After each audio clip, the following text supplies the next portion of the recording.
என் அன்பு மாணவர்களுக்கு வணக்கம். இந்த வீடியோவில் ஒரு இம்பார்ட்டண்டான ஒரு ப்ராப்ளம் வந்து பார்க்க போகிறோம். பாருங்கள், ஃபர்ஸ்ட் கொஸ்டின் என்ன கேட்டிருக்காங்க பாருங்கள். If S equal to T minus 2t cube கொடுத்துட்டாங்க. ஃபைண்ட் இனிஷியல் வெலாசிட்டி கண்டுபிடிக்க சொல்லியிருக்காங்க. என்ன கேட்டிருக்காங்கன்னா இனிஷியல் வெலாசிட்டி சொல்லி கண்டுபிடிக்க சொல்லியிருக்காங்க. ஃபர்ஸ்ட் நம்ம வந்து எஸ்ன்னு சொல்லி கொடுத்துருக்கூடியதை எடுத்து எழுதிக்கலாம். S equal to T minus 2t கியூப்னு எழுதிக்கலாம். இப்போ என்ன கண்டுபிடிக்கணும்னா இனிஷியல் வெலாசிட்டி கண்டுபிடிக்கணும்னா ஃபஸ்ட் நம்ம வெலாசிட்டி கண்டுபிடிச்சது தான் நம்ம வந்து இனிஷியல் வெலாசிட்டிக்கு போக முடியும். அப்போ வெலாசிட்டி கண்டுபிடிக்கலாம். வெலாசிட்டிங்கிறது என்னென்னு சொல்லுங்கள் பார்க்கலாம். வெலாசிட்டிங்கிறது என்ன? ரேட் ஆஃப் சேஞ்ச் ஆஃப் டிஸ்பிளேஸ்மெண்ட்டுக்கு பேர் தான் velocity. Rate of change of டிஸ்பிளேஸ்மெண்ட்டுக்கு பேர் தான் என்ன? வெலாசிட்டி. இந்த எஸ்ஸுங்கிறத டீயை பொறுத்து நம்ம டிஃப்ரென்ஷியேட் பண்ணால் அதுதான் நம்மளுக்கு கிடைக்கக்கூடிய ஆன்சர் தான் வெலாசிட்டி. இப்போ நம்ம வந்து எஸ்ஸை வந்து டீயை பொறுத்து நம்ம டிஃப்ரென்ஷியேட் பண்ணலாங்களா? இங்கே பாருங்கள், டீன்னு இருக்குங்களா? டீன்னு இருந்ததுன்னா டீனுடைய கோஎஃபிஷியண்ட்டை பார்க்கணும். டீக்கு முன்னாடி என்ன நம்பர் இருக்குங்க? 1ன்னு இருக்குங்களா? அது 1 தான் வந்து இதனுடைய ஆன்சர். சாமி புரியுதுங்களா? டீன்னு இருந்ததுன்னா டீனுக்கு முன்னாடி கூடிய கோஎஃபிஷியண்ட்டை பார்க்கணும். இப்போ டீயை டிஃப்ரென்ஷியேட் பண்ண ஆன்சர் வந்து 1. அதை தான் அப்படி எழுதியிருக்கிறேன். அடுத்து பாருங்கள், இந்த பவரில் பாருங்கள் நம்பர் இருந்ததுன்னா அந்த நம்பரை தூக்கி இங்கே வந்து என்ன இங்கே முன்னாடி வந்து இருக்கும். டீக்கு முன்னாடி கொடுக்கணும். இந்த பவரில் நம்பர் இருந்தால் அந்த நம்பரை வந்து என்னென்னா டீக்கு முன்னாடி கொடுக்கணும். சரிங்களா? ஆல்ரெடி -2 இருக்குது. -2ம் 3 மல்டிப்ளை ஆகி நம்மளுக்கு என்ன ஆகும்னா -2 × 3 என்ன ஆகிடும்னா -6 மாறிடும். அந்த டீ அப்படி எழுதிட்டு பவரில் என்ன நம்பர் இருக்கோ அந்த நம்பர்லேருந்து 1 வந்து கம்மி பண்ணணும். 3லேருந்து 1 கம்மி ஆகிடுச்சு நம்மளுக்கு என்ன ஆகிடும்? 2 மாறிடும். இதுதான் வெலாசிட்டியோட answer. Velocity equal to 1 - 6t². புரியுதா சாமி? இப்போ வெலாசிட்டி கண்டுபிடிச்சிட்டோம். இப்போ நம்மளுக்கு என்ன கேட்டிருக்காங்க பாருங்கள், இனிஷியல் வெலாசிட்டி கேட்டிருக்காங்க. இனிஷியல் வெலாசிட்டியை வந்து எப்படி கண்டுபிடிக்கணும்னு சொல்லி கேட்டிருக்காங்க. நல்லா கவனிச்சுக்குங்க.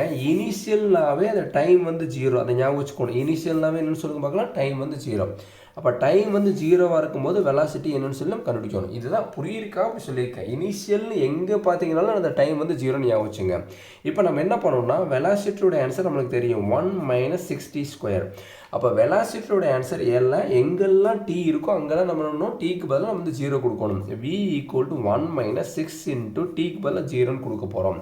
ஏன்னா இனிஷியல் வெலாசிட்டி, அதனால் வெலாசிட்டியோட ஆன்சரில் டீக்கு பதிலாக 0 கொடுக்க போகிறோம். இப்போ v = இது கால்குலேட்டர் அடிச்சிங்கன்னா ஆன்சர் வந்து 1ன்னு வரும். சாமி நான் சொல்கிற மீனிங் புரியுதுங்களா?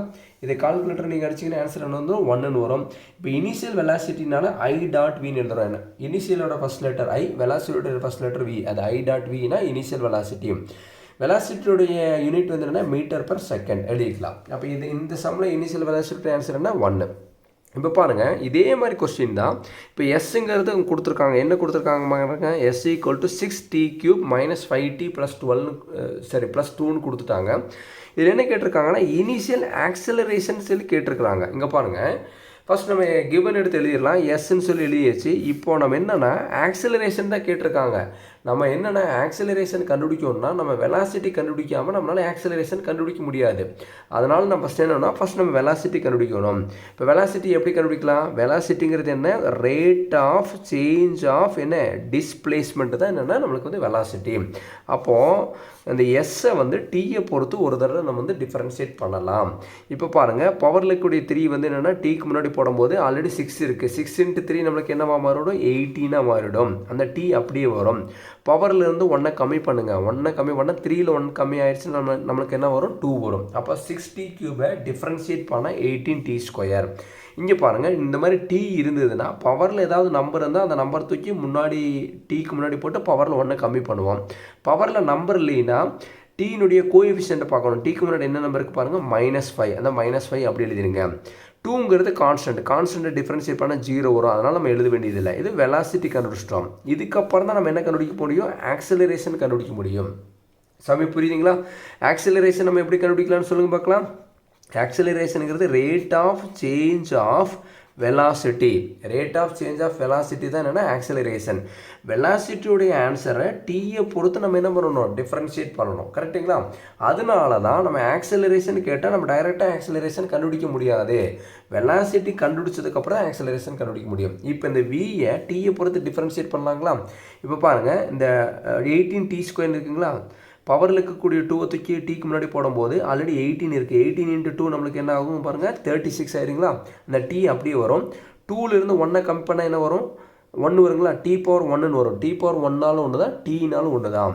-5ங்கிறது கான்ஸ்டன்ட் டிஃப்ரென்ஷியேட் பண்ண ஆன்சர் என்ன வரும் 0 வரும். அதனால் இங்கே எழுதலை. அப்போ ஏனுடைய ஆன்சர் என்ன 36t. ஓகேங்களா? இப்போ ஆக்சலரேஷன் கண்டுபிடிச்சிட்டோம்.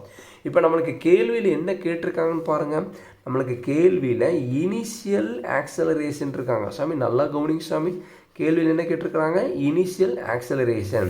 அப்போ இனிஷியல் ஆக்சலரேஷன்னா இனிஷியல்னாவே என்ன சொல்லியிருக்கேன்? டைம் வந்து 0ன்னு ஞாபகம் வச்சுக்கணும். அப்போ ஆக்சலரேஷன்னா ஏ வந்து என்ன சாமி புரியுதுங்களா? அப்போ ஏனுடைய ஆன்சர் ஃபஸ்ட் நம்ம எழுதலாங்களா? ஏ ஆல்ரெடி கண்டுபிடிச்சிட்டோம். ஏ ஈக்குவல் டு 36t கண்டுபிடிச்சிருக்கோம் ஆக்சலரேஷனில். ஆக்சலரேஷனில் ஆன்சரில் எங்கெல்லாம் டி இருக்கோ அங்கே வந்து நான் டீக்கு பதில் 0 கொடுக்கணும். ஏன் டீக்கு பதில் 0 கொடுக்குறோம்? ஏன்னா இனிஷியல்னால் டைம் வந்து 0. அப்போ 36 × 0 கொடுக்கும்போது ஆன்சர் என்ன வருது பாருங்கள். 36 × 0 வந்து 0. இப்போ இதை என்ன கண்டுபிடிச்சிருக்க பாருங்கள். இனிஷியல் ஆக்சலரேஷனால் ஷார்ட் ஃபார்மாக I.N எழுதிடலாம். அப்போ ஆக்சலரேஷனோட யூனிட் வந்து என்னன்னா m/s² எழுதணும். சாமி புரியுதுங்களா? இனிஷியல்னாவே டைம் வந்து என்னென்னா 0ன்னு எடுத்துக்கணும். பொறுமையாக பாருங்கள், கண்டிப்பாக புரியும். இந்த வீடியோ உங்களுக்கு பிடிச்சிருந்ததுன்னா மறக்காமல் லைக் பண்ணுங்கள். இப்போ தான் நம்ம சேனலுக்கு நீங்கள் புதுசாக வந்திருக்கீங்கன்னா சரவணகுமார் மேக்ஸ் சேனலை சப்ஸ்கிரைப் பண்ணி வைங்க. உங்கள் நண்பர்களுக்கும் ஷேர் பண்ணி விடுங்க. நம்மளால் முடிஞ்ச உதவியை நம்ம மற்றவங்களுக்கு செய்யலாம். Thank you students.